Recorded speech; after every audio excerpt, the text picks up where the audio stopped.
Hello everyone, जैसा कि हम लोग मोस्ट इंपोर्टेंट डेरिवेशंस कर रहे थे, तो चैप्टर फर्स्ट की अभी हमारे 2 डेरिवेशंस कंप्लीट हुई, वो हमारे चैनल पे जाके आप देख सकते हैं। तो ये नेक्स्ट है torque acting on a dipole placed in a uniform electric field. मतलब अगर हम किसी भी डाइपोल को यूनिफॉर्म इलेक्ट्रिक फील्ड में प्लेस कर देते हैं तो उस पे कितना टॉर्क एक्ट करता है और कैसे इसका डेरिवेशन होता है वो हम इस पार्ट में करेंगे। तो चलिए इसका डेरिवेशन करने के लिए हम यूनिफॉर्म इलेक्ट्रिक फील्ड पहले बनाते हैं और उसकी चीजों को समझते हैं। ठीक है, तो देखिए सबसे पहले हम लोग यूनिफॉर्म इलेक्ट्रिक फील्ड बनाते हैं। तो आप लोग क्या करेंगे, यूनिफॉर्म इलेक्ट्रिक फील्ड्स को समझेंगे।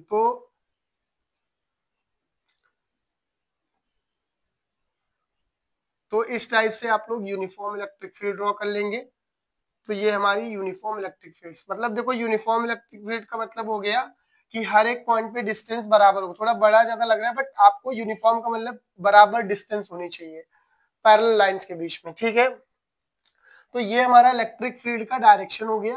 This is the direction of the electric field. अब हमें इसमें डाइपोल प्लेस करना है।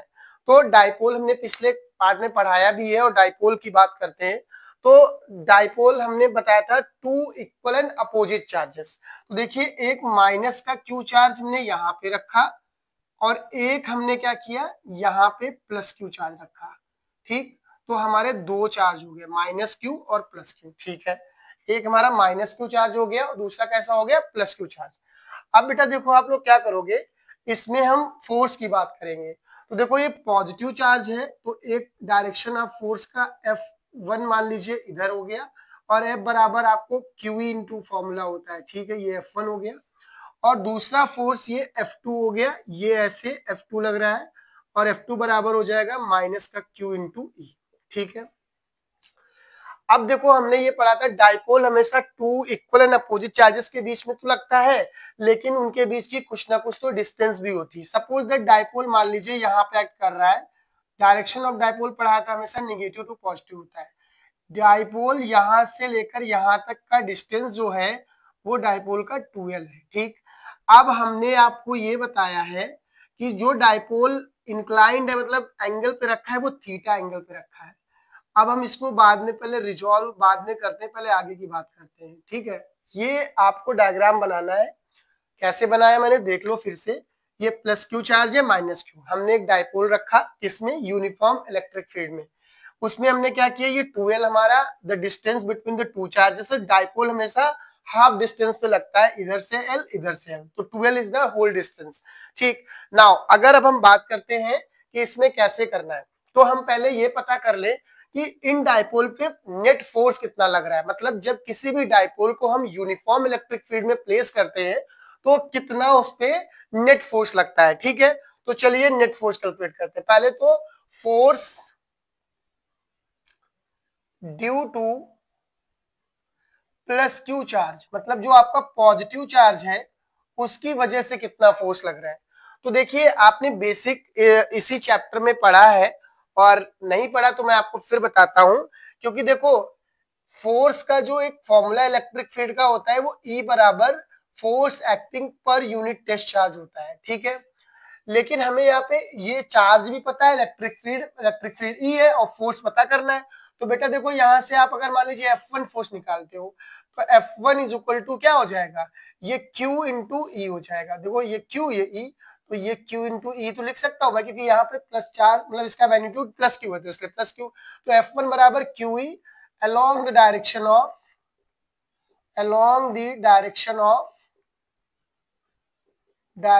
of E। भाई F1 जो फोर्स बेटा लग रहा है वो along the direction of E ही तो लग रहा है, मतलब जिधर इलेक्ट्रिक फील्ड है F1 का भी डायरेक्शन उधर ही है। ठीक है, नाउ अब हम लोग एक और बात कर लेते हैं कि फोर्स ये जो F2 लग रहा है वो कितना है।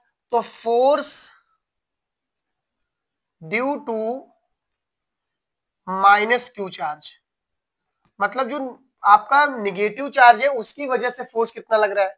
तो देखो इलेक्ट्रिक फील्ड इधर जा रही है, फोर्स इधर लग रहा है। ठीक है, फोर्स इधर लग रहा है तो यहां से जो F2 बेटा होगा F2 बराबर वो माइनस का Q इंटू ई हो जाएगा। ठीक है, ये क्या होगा, अपोजिट होगा, अपोजिट टू ई लिख सकते हो आप, मतलब इलेक्ट्रिक फील्ड के अपोजिट डायरेक्शन में। ठीक है, अब मैं बेटा एक बात कहूं कि नेट फोर्स मतलब नाउ नेट फोर्स, तो नेट फोर्स क्या होगा, टाउ सॉरी नेट फोर्स जो बेटा होगा वो F net is equal to, आप ऐसे लिख सकते हो F net is equal to F1 plus F2 हो जाएगा। मतलब नेट किसी भी चीज का हम जब निकालते तो ऐड ही तो करते हैं, तो आप लोग क्या कर लोगे, F net is equal to F1 plus F2 हो जाएगा। ठीक है बेटा, F1 की वैल्यू क्वेश्चन में कितनी है, Q इंटू ई है, और F2 की वैल्यू कितनी है, माइनस का Q इंटू ई है। बेटा QE और QE क्या हो जाएगा, कैंसिल आउट हो जाएगा। ठीक है, तो अगर आपसे कोई क्वेश्चन ये पूछे कि एक बात बताओ, किसी भी यूनिफॉर्म इलेक्ट्रिक फील्ड में अगर मैं क्या करूं, किसी भी डाइपोल को प्लेस कर दूं तो नेट फोर्स डाइपोल पे कितना एक्ट करेगा, कब, जब यूनिफॉर्म इलेक्ट्रिक फील्ड में आपने डाइपोल को प्लेस किया हो, तो net force acting on the dipole क्या हो जाए, 0। सो नोट आप डाल के लिख सकते हो, कि net force acting on dipole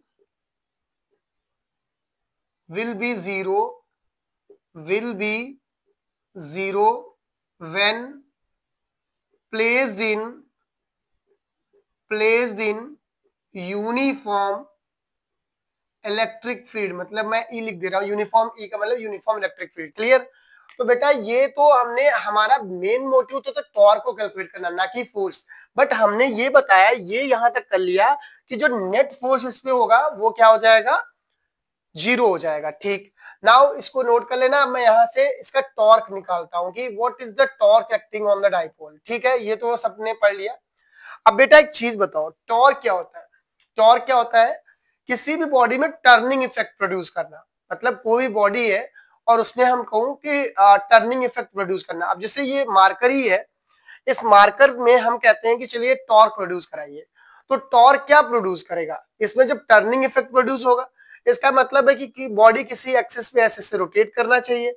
तो बेटा ये जब ऐसे रखा है ना, तो एक फोर्स इधर लग रहा है और एक फोर्स इधर लग रहा है। मतलब देखो एक फोर्स आपका ऐसे और एक ऐसे, तो जब इक्वल एंड अपोजिट फोर्सेस, मतलब देखो एक ऐसे फोर्स लगा और एक इसके अपोजिट, तो जिसकी वजह से ये क्या कर लेगा, ऐसे से रोटेट करने लगेगा।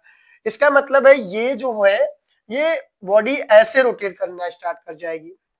इसका मतलब है कि रोटेशनल मोशन इसके अंदर जनरेट हो जाएगा, और ये तब तक ऐसे टॉर्क जनरेट होगी जब तक ये डाइपोल को इसी यूनिफॉर्म फील्ड के डायरेक्शन में ना लेकर के आ जाए। ठीक, तो देख तो कैलकुलेट करते हैं। Now torque acting on the dipole, now torque acting on the dipole, मतलब डाइपोल पे कितना टॉर्क एक्ट कर रहा है। तो बेटा डाइपोल टॉर्क टाउ बराबर फॉर्मूला होता है force into perpendicular distance. This is the formula of the torque. ये बेसिक फॉर्मूला हम लोग पढ़ते हैं कि टॉर्क का बेसिक फॉर्मूला क्या होता है। तो बेसिक फॉर्मूला अगर टॉर्क का पढ़ेंगे तो torque is equal to force into perpendicular distance. मतलब ये हमारा बेसिक फॉर्मूला टॉर्क का होता है। ठीक है, अब देखो क्या है भाई, torque is equal to force कितना बेटा लग रहा है, Q इंटू ई, तो फोर्स की प्लेस पे आप Q इंटू ई रख सकते हैं, इंटू परपेंडिकुलर डिस्टेंस। अब देखो यहाँ पे परपेंडिकुलर डिस्टेंस की बात करते हैं, 2L है, ये थीटा बना रहा है, मैंने आपको वेक्टर रेजुलेशन समझाया था, अब मैं आपको ऐसे दिखा रहा हूं करके। ठीक है, तो भाई ये इधर गिरेगा तो इधर 2L cos थीटा हो जाएगा, जिधर से बेस होता है उधर cos, और इधर वाला बेटा 2L sin थीटा हो जाएगा। तो यही तो परपेंडिकुलर डिस्टेंस होगी डाइपोल की, तो ये बेटा 2L sin theta is the perpendicular distance आपकी हो गई। ठीक, तो इसीलिए जब हम परपेंडिकुलर डिस्टेंस बेटा रखेंगे तो 2L sin थीटा रखेंगे। Clear, now tau is equal to Q into E into 2L, तो आपने सबने पढ़ा है Q और 2L E into sine theta. तो आप सबने ये पढ़ा है कि जो P बराबर होता है वो 2QL होता है नहीं होता है भाई, डाइपोल P बराबर 2QL होता है। तो टाउ बराबर आपका फॉर्मूला आ जाएगा, इसकी प्लेस पे P पुट कर सकते हैं, PE sin थीटा। तो इसका मतलब जो टॉर्क एक्ट करेगी डाइपोल पे, जिससे मोशन जनरेट होगा उस डाइपोल के अंदर, कैसा रोटेशनल मोशन जो जनरेट होगा वो, और ये तब तक होता रहेगा जब तक ये इसी की डायरेक्शन में इसको अलाइन ना कर दे, ठीक है। तो टाउ बराबर P sine theta is the formula. अच्छा ठीक है, इन वेक्टर फॉर्म में लिखते हैं इसको, इन वेक्टर फॉर्म में लिखते हैं। तो ये क्लास 11 में सबने पढ़ा था, जब किन्हीं दो वेक्टर क्वांटिटी के बीच में साइन थीटा हो और साइन थीटा हमें एंगल ये हटाना हो, तो इन दोनों क्वांटिटीज के बीच में क्या लग जाता है, टॉर्क लग, मतलब सॉरी क्रॉस लग जाता है, टॉर्क नहीं सॉरी क्रॉस लग जाता है, मतलब क्रॉस लग जाता है। और जब कॉस थीटा लिखा होता है तो वहां क्या लग जाता है, साइन, कॉस थीटा लिखा तो डॉट लग जाता है। कैसे, अभी देखो, टाउ इज इक्वल टू, मैं कहूंगा इनको वेक्टर फॉर्म में, तो बेटा वेक्टर टाउ पे भी लगा दो, पी हो गया, और देखो ये साइन अगर हटाना है आपको तो इनके बीच क्या लगा देंगे, क्रॉस लगा देंगे। This is the formula of the in vector form हो गया। तो ये हमारा वेक्टर फॉर्म हो गया, ठीक है। अब हमको पता करना है कि ये तो हो गया। अच्छा हमने ये बताया कि कॉस वाला डॉट कैसे, देखो देखो वर्क जो होता है बेटा F dot F S cos theta तो होता है, तो इसलिए हम यहाँ से अगर डॉट लगाएंगे तो ये तो वर्क कैसी क्वांटिटी होती है, वर्क स्केलर क्वांटिटी होती है। तो इस पे आप वेक्टर लगाओगे भी तब भी ये स्केलर, जब मतलब डॉट होता है तो स्केलर, क्रॉस होता है जो वेक्टर क्वांटिटी में आता है। क्लियर, तो ये सॉरी मैक्सिमम टॉर्क हमने कैलकुलेट कर ली। अब चलिए इसके कुछ स्पेशल केस की बात कर लेते हैं। तो यहां तक आपको एग्जाम में करना, मान लीजिए 5 मार्क्स में आता तो उसके स्पेशल केस भी करने होते हैं। तो कैसे करना देखो, ये नोट कर लीजिएगा आप लोग। अब देखो क्या करना है, टॉर्क केस नंबर 1, केस 1 क्या है, इफ डाइपोल प्लेस्ड 90 डिग्री या perpendicular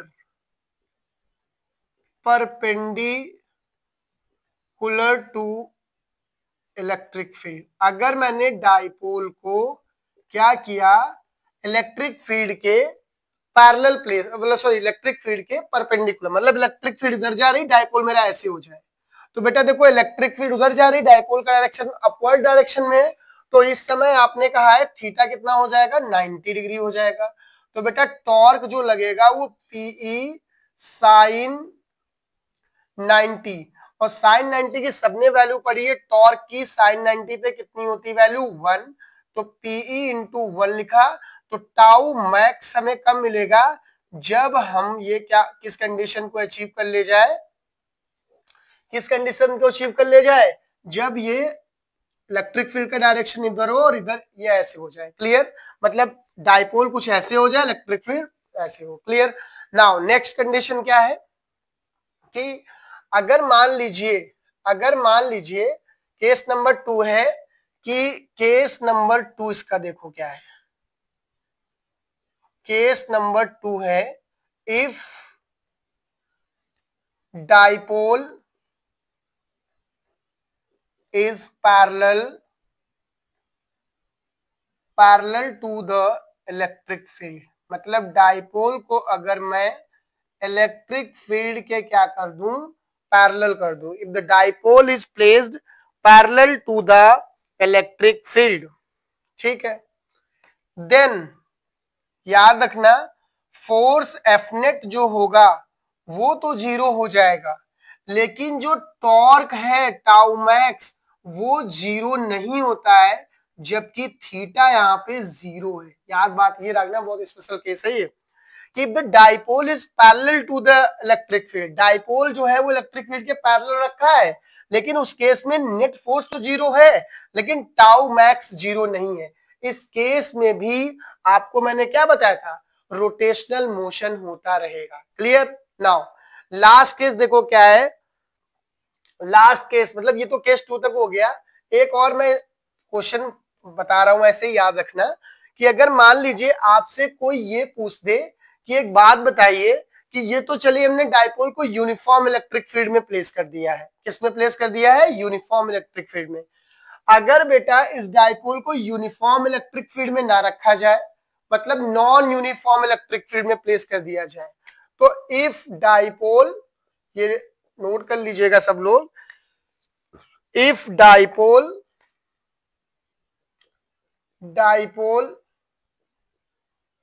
placed in non-uniform electric field, non-uniform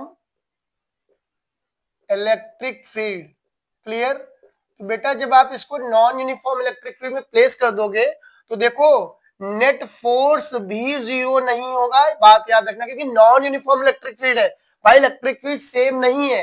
तो हो सकता हो यहाँ पे इलेक्ट्रिक फील्ड ज्यादा हो, यहाँ पे इलेक्ट्रिक फील्ड कम हो। तो जब इलेक्ट्रिक फील्ड ही, चार्ज मान लीजिए आपने सेम रखा है भाई, डाइपोल को आपने नॉन यूनिफॉर्म रखा, डाइपोल तो आपका सेम है, बट क्या बेटा इलेक्ट्रिक फील्ड सेम होगी हर एक पॉइंट पे? यूनिफॉर्म में तो हर एक पॉइंट पे इलेक्ट्रिक फील्ड सेम होती है, बट नॉन यूनिफॉर्म में तो इलेक्ट्रिक फील्ड सेम होगी नहीं। इसका मतलब है कि भाई इलेक्ट्रिक फील्ड अगर सेम नहीं है तो फोर्स भी कहां सेम होंगे? इसका मतलब नेट फोर्स जीरो नहीं होगा नॉन यूनिफॉर्म इलेक्ट्रिक फील्ड में। तो टॉर्क भी तो जीरो किसी केस में भी नहीं है। तो बेटा in this case rotational motion